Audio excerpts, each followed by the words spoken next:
미 합중국 대통령은 이에 예를 표시하면서 I had a flat-screen TV installed in my office in Pyongyang, and it was set to one channel, KCTV, Korean Central Television. Most days, there was nothing on state TV during work hours, but every once in a while, we would get a heads up about a special news announcement. And if North Korea's most famous anchor appeared, we knew to get ready to file news alerts. 광명성 3호 2호기 위성 발사 성공. We call her the Pink Lady, and that's because she often wears a hot pink traditional Korean dress for major news announcements, like the one she dramatically delivers in April 2009. 전체 인민이 공화국 창건 58살 해주의 승리자의 대축전으로서 깊게 맞이하고 있는 announcing that North Korea has successfully launched a long-range rocket to send a satellite into space. Which leads to another launch. And another. And another. And another. And another. And another. And another. And again. And again. And again. North Korea insists these launches are peaceful, that they're just scientific explorations. But each time, the missile's range gets closer to reaching its sworn enemy, the United States. And they get more lethal in their potential effect if North Korea should go on the offensive. And so, with every missile launch and nuclear test, North Korea becomes more isolated. Because each time, there's a new round of sanctions, especially financial ones, so the country becomes increasingly shut off from the world economy. It can't borrow money on the international financial market. North Korea is basically in a very perplexing loop. Missile test equals sanctions, sanctions equals no income for the country, but then they go and spend more money on missiles, which means more sanctions, which means less money. How on earth is North Korea keeping this show on the road? North Korea's economy was basically on its heels. I mean, near total bankruptcy. So there comes a question, where do they get the money? And I'm thinking to myself, well, there's only one source that I can see. That's crime.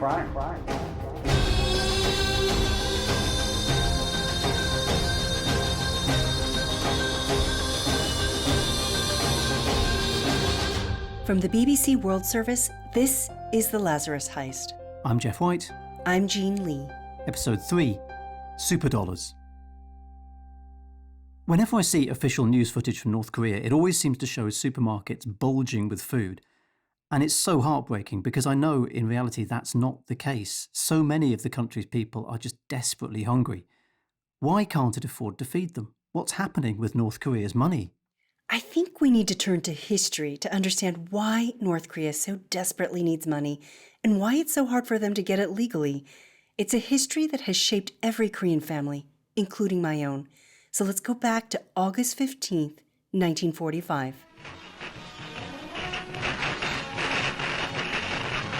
You may know it as VJ Day. Peace, it's wonderful. The Koreans call it Liberation Day. That's liberation from Japanese colonial rule. That's the day my Uncle Hank was summoned to the auditorium of his school in Korea in order to bow as the voice of Japan's Emperor Hirohito came over the scratchy speakers.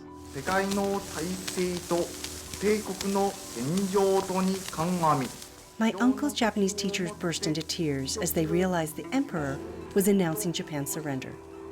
But it was a moment of jubilation for the Koreans, who went racing through the streets shouting and cheering. After 40 years of Japanese domination, Korea makes a start on the road back to national independence.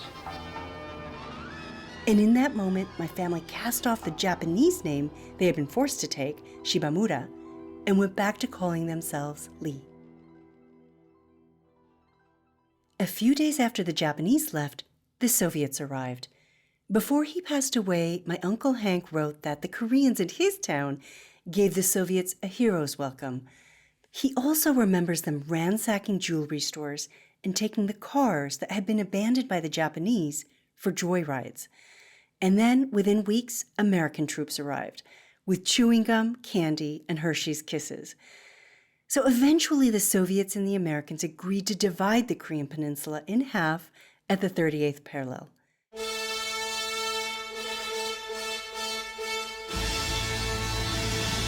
and the Soviets installed a young Korean Marxist named Kim Il-sung in Pyongyang.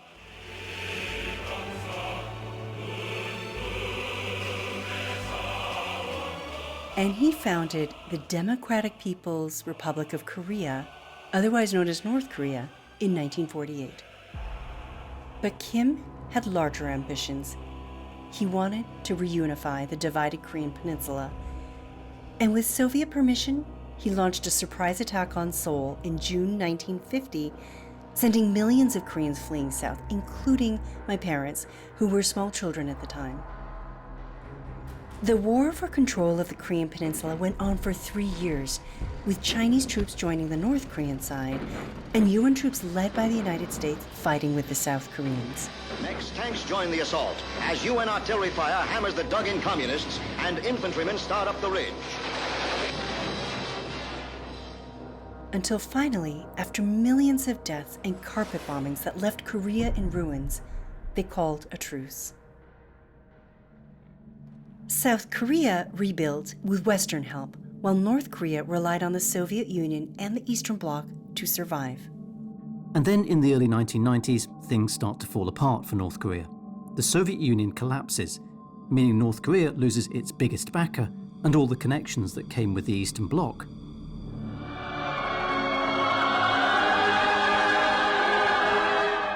And then something unthinkable for the people of North Korea happens. Kim Il-sung dies of a heart attack in 1994.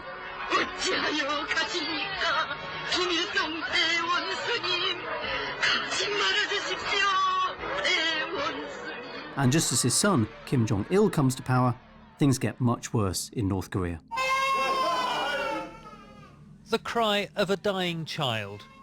The Red Cross estimates that almost half of North Korean babies will die before they're 5. This level of starvation is unprecedented in the late 20th century. On top of the loss of Soviet help, North Korea is hit by extreme weather. Floods and droughts wipe out farms that were barely functioning to start with, and that leads to a devastating famine, one of the worst the world has ever seen. We still don't know exactly how many people died, but estimates put the number at 2 million, possibly higher, in a country of about 20 million people. It's astonishing. It's 1 in 10 people. Imagine in your street if 1 in 10 people died of starvation. One of the effects of this was to damage the people's faith in their new leader's ability to take care of them. There's rampant speculation about whether Kim Jong-il is losing his grip on power. So he makes a set of strategic decisions that will seal his country's fate.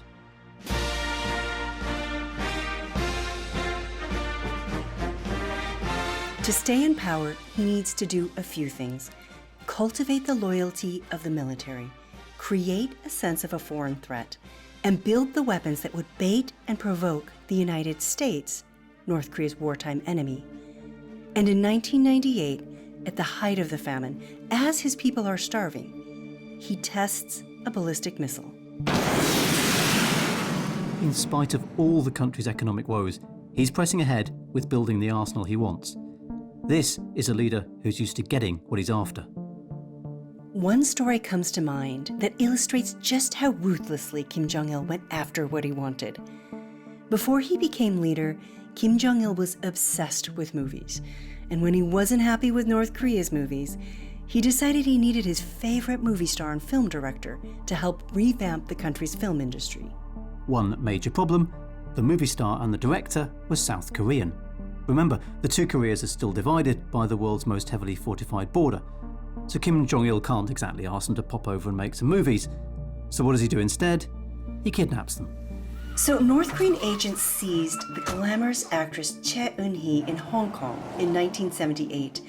And then they lured her famous ex-husband, he's the film director Shin Sang-ok, to Hong Kong as well before grabbing him. North Korea has always denied abducting the couple. They say the couple sought sanctuary on their own. But the couple say they spent 8 years in North Korea being forced to make movies there until they managed to flee their North Korean minders during a trip to Vienna in a chase scene that's straight out of a Cold War thriller. That's the kind of guy you're dealing with. When he wants something, he's not going to play by the rules. That certainly applies to building bombs and missiles. But something's not adding up. North Korea is cut off from the world, and yet the regime is somehow able to bring in enough money to build those bombs and ballistic missiles. Officials in Washington are beginning to wonder how. Time to meet David Asher. You're not going to believe the stuff he keeps in his desk. I've got North Korean counterfeit and real cigarettes, counterfeit Viagra, counterfeit birth control pills. I take it, David, they're all unopened. You haven't tried any of these things. What we did do is with our friends in the private sector, in the case of the Viagra, we asked Pfizer, does this work? And the answer that came back was, yes, it does work. And by some standards, it's much more potent and long-lasting.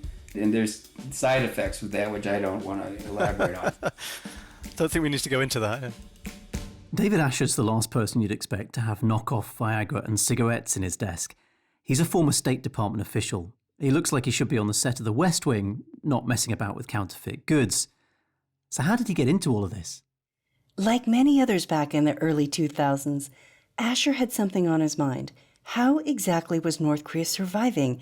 And not only surviving, but building bombs and ballistic missiles. North Korea's economy was basically on its heels. I mean, near total bankruptcy. So there comes a question as to how the heck is North Korea avoiding inflation?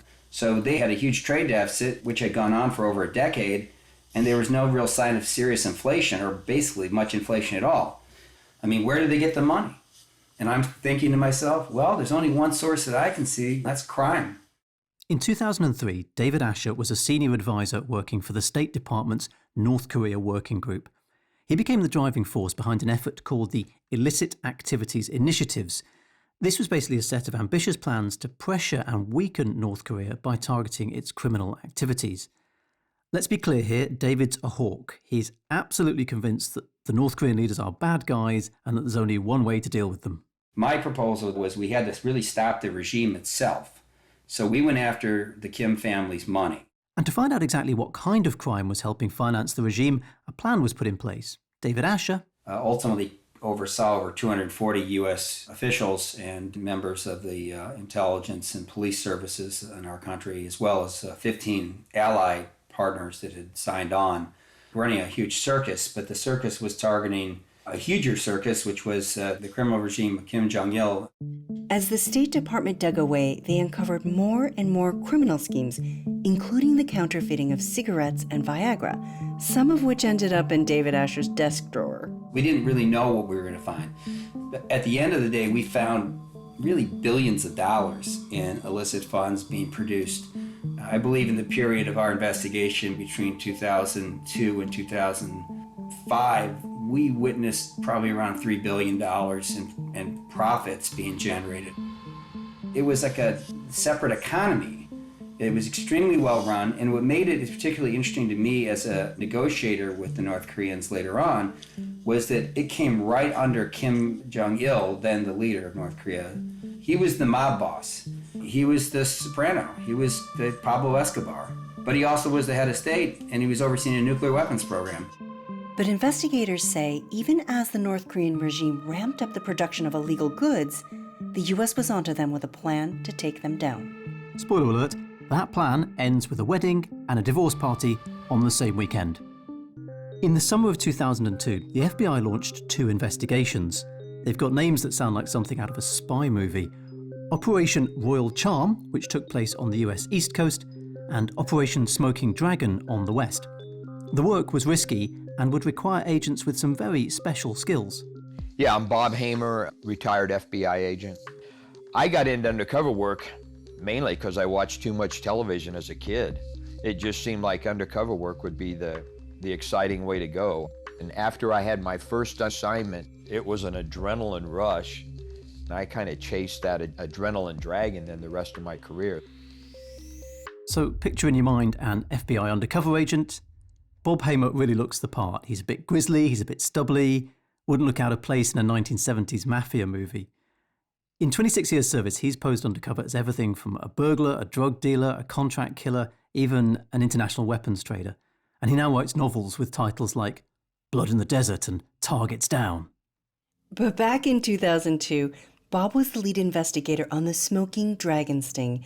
He says that when the FBI told him the initial objective, It didn't seem quite as juicy as his previous assignments. And it was kind of like, man, why is the FBI working counterfeit cigarettes? But I didn't care if it meant I could get out of the office and be working undercover. So he takes on the assignment of tracking the criminal syndicate that is smuggling knockoff cigarettes into the U.S. And at this point, all he knows is that they're a Chinese gang, so he comes up with a cover story. I was an older white man. I had a warehouse in the Los Angeles area.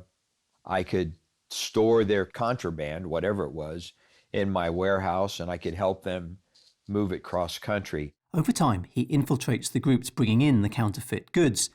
And for all his initial skepticism, the assignment turned out to be, well, a matter of life and death. There's always an element of danger when you're working undercover, but particularly when you're working with organized crime groups, that if they would discover that you're with law enforcement, I had no doubt that they would have killed me had they found out.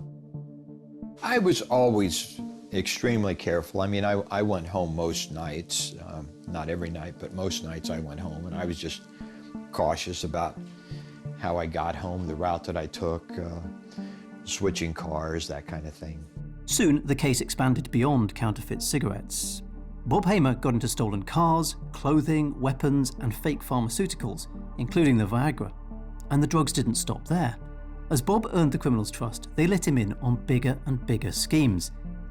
Then one day, they hit him with a jaw-dropping proposal, something which exposed that the criminal syndicate he was working with was closely linked to the Pyongyang regime. The gang wanted Bob to set up a crystal meth laboratory in North Korea. The idea was to produce 600 kilos of the drug. He was told the Chinese middlemen would keep 1/3, Bob another, and North Korea the final third. And North Korea would ensure the successful production and the successful exportation of the crystal meth out of the country. And then we had to turn over the manufacturing plant to North Korea. It was going to be a laundry detergent factory. And I have to admit, I mean, it wasn't until my case agent talked to a Drug Enforcement Administration official who said, yes, the same equipment that can make crystal meth could make laundry detergent. So, I mean, I didn't know that.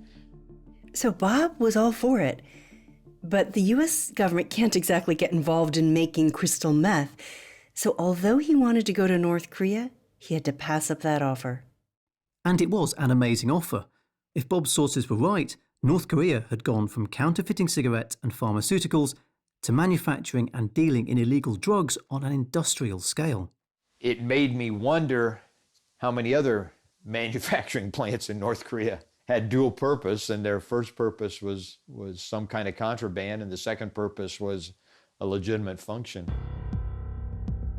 It didn't stop there. Not at all. North Korea, the US authorities alleged, was counterfeiting something even more worrying for their government, and Bob Hamer was once again at the very heart of it. And Jean, you had a few of these, didn't you? I did, unintentionally. You know, I couldn't tell the difference between the real ones and the fake ones, and they would pop up from time to time. It ended up becoming a running joke, with people trying to get my real ones in exchange for their fake ones. What we're talking about is forged $100 bills. It seems North Korea had graduated from making fake pharmaceuticals to something much more profitable: fake banknotes. And not just any banknotes. These forgeries were so good that even the experts at the US government struggled to tell them from the real ones. They became known as super notes or super dollars. The US started seeing these high-quality fakes in the 1990s, and over the years they popped up in more and more places. Often, it has to be said, in the hands of North Korean diplomats. And when they started washing up in the US, the FBI put Bob and his team on the case.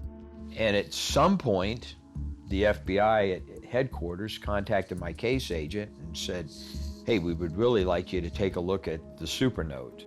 Through his criminal connections, Bob put out the word that he was after some of this forged currency, and sure enough, his contacts delivered. They brought me 5 different samples. He gave them to the US Secret Service, who investigate counterfeiting in America. The first 3 weren't up to the super note standard, but the last 2 notes... The analysts in LA said that this money was real. And I kind of laughed. And I said, well, they're willing to sell me this real money for 35 cents on a dollar. So if you're telling me that this is real, I'm going to mortgage my house, and I'm buying as much real money for 35 cents on a dollar as they're willing to sell me. So the notes were returned to the headquarters in Washington, D.C. for a bit more analysis, and the word came back. Yes, these two were the super notes.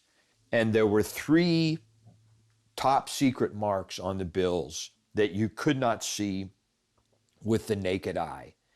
And that's how you could determine the super notes. So, Jean, you ended up with at least one of these fakes. How did that end up happening? So when I was running the AP News Bureau in North Korea, I couldn't use credit cards in Pyongyang, foreign credit cards. I had North Korean credit cards, but I couldn't use foreign credit cards. So I took in bundles of cash, and all of it was in $100 bills. And that was to run the bureau and to pay for our expenses. The North Koreans told me these had to be fresh, crisp $100 bills. And trust me, that's not easy to get. But every time I brought the money in, my staff, my North Korean staff, would sit down and check every single bill with painstaking care. It was incredibly tedious. And then they would have a stack of bills that they would hand back saying, these could be fake. So, we used to joke about how many fake $100 bills there must have been floating around Pyongyang. And the North Koreans were constantly trying to get me to swap their fake $100 bills for my real ones. Not my staff, but anywhere I went in Pyongyang. And I did make the mistake once of bringing back a super note, and I only found out when I tried to deposit it at the bank. So you pitched up at a bank accidentally with a fake $100 bill. Did you get in trouble? Did you get caught? What did they say? Well, they did let me off the hook. I guess I didn't look so suspicious, but trust me, anytime a North Korean in Pyongyang asked to swap $100 bills, I said no. And I said no so many times that it became a running joke, but they always tried. We put these allegations to the North Korean embassy in London, and in a letter, Ambassador Jong-il told us that his country denies the accusations made by the United States, and he calls them a farce. He also says the United States has an ulterior motive to tarnish the image of North Korea with what he calls all sorts of slanders and disgrace.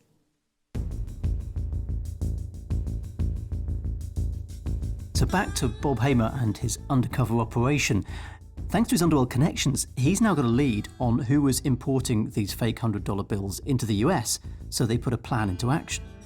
So once we knew that these were in fact the super notes, we put together sort of the final phase of the sting to purchase the super notes. $1 million, it was $350,000 to purchase $1 million. Once the order's placed, Bob's told the super notes will arrive in a container filled with rolls of fabric. We get the container, we open up the container. I mean, I'm in my warehouse and I've got my case agent and a couple other FBI agents, and we start pulling out the rolls of fabric. They pull out roll after roll, but nothing appears. There had been some concern by the FBI that they were ripping us off, that we were going to pay $350,000 and we weren't going to get anything. Because that's the risk, right? That you might have just spent 350 grand's worth of taxpayers' money. Well, I will back up. It wasn't taxpayers' money. The bad guys had actually paid me close to $1 million. Essentially, they were financing their own investigation. But we get to the last 4 rolls of fabric in the container, and we can't feel anything, and we're pushing the fabric, unrolling it, unrolling it, unrolling it, and eventually we feel like a knot. And we keep pushing it a little bit further, and there it is, these bundles of the counterfeit bills that are taped on to the very end of the roll. It was like a little kid at Christmas time that we had our $1 million. And the FBI also has the final bit of evidence it needs to start making arrests. We had set up a weekend where we were going to take everybody down. But there's a problem. Most of the targets are based abroad, mostly in China. They have to somehow persuade them to come to the United States all at the same time. And this is where Operation Smoking Dragon and Royal Charm become even more surreal. On the East Coast, they had set up a fake wedding. They'd actually sent out invitations, wedding invitations, and they had a guest registry, a wedding registry where people were bringing presents. There's an absolutely astonishing amount of work that the FBI does to make this wedding look legitimate. So on the FBI website, they've actually got photographs of those wedding invites that Bob talked about they sent out. And I'm looking at them now, and they're really smart. You know, they're gold-trimmed paper, they're in gold-lined envelopes, and the invite reads, "The honour of your presence is requested at the marriage of Melissa Anderson and Jean-Louis Cavaricci on Sunday the 21st of August 2005 at 2 o'clock in the afternoon aboard the yacht Royal Charm, Cape May, New Jersey." So this wedding is actually going to happen on board a yacht. Of course, what the wedding guests don't realise is that the happy couple, Melissa and John, are undercover cops. So on that day in 2005, the wedding guests turn up in their finest clothes for this wedding that's going to be in New Jersey. And some of them have even bought gifts from the wedding registry. Apparently somebody even bought them a Rolex watch. And they have these extravagant pre-wedding parties. The FBI even lent a really expensive engagement ring from the FBI's stores to Melissa, the bride, the undercover bride, so she'd have a really nice engagement ring to make it look good. And then all of the guests get into these cars to go to the wedding, driven by what seemed to be chauffeurs wearing tuxedos. Guess what? They're undercover FBI officers as well, and instead of driving to the wedding, they drive them straight into the arms of the FBI. Absolutely astonishing. Meanwhile, that same weekend on the West Coast, Bob Hamer has come up with a different story to attract his targets, and he's chosen the perfect venue. In my undercover capacity, I was married, and I had a girlfriend, a female FBI agent who was my girlfriend. So I told the bad guys that my wife had found out about my girlfriend and she was filing for divorce.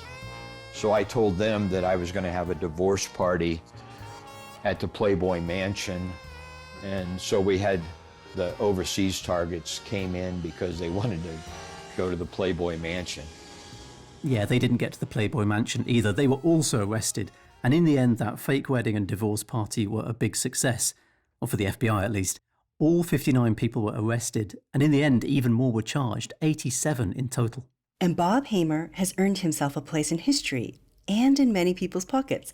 Because of his operation, a new $100 bill has come out with even more security features. I would like to think that because of this investigation, because we were able to prove North Korea's involvement in the counterfeiting, that every time you look at the new $100 bill that you think of me. At least that's what I tell my wife.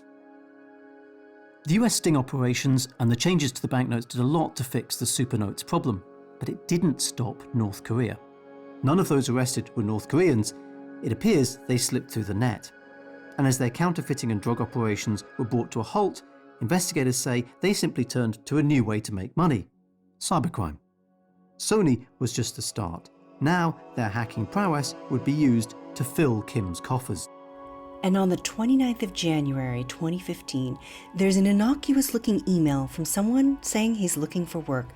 It's just like the one that was used to try to break into Sony, but this one arrives in the inbox of several employees at the Central Bank of Bangladesh. I am Russell Alam. I'm extremely excited about the idea of becoming a part of your company, and I'm hoping that you will give me an opportunity to present my case in further detail in a personal interview. Here is my resume and cover letter. Thank you in advance for your time and consideration. Wessel's email seems polite enough, but once again, all it took was one simple click on that dodgy email to get infected. But this time, the hackers aren't just going after a movie. They're looking to grab cold, hard cash. Downloading Wessel's resume opened the door to $1 billion bank vault. It was almost like a perfect crime, meticulously planned and executed. The sheer size and scale and the enormity of this attack, in the sense that it shook the foundations of the global financial system.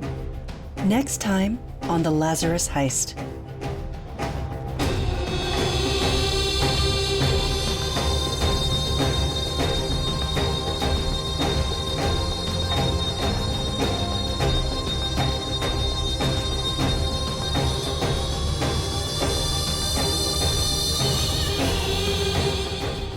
Lazarus Heist is an original podcast from the BBC World Service.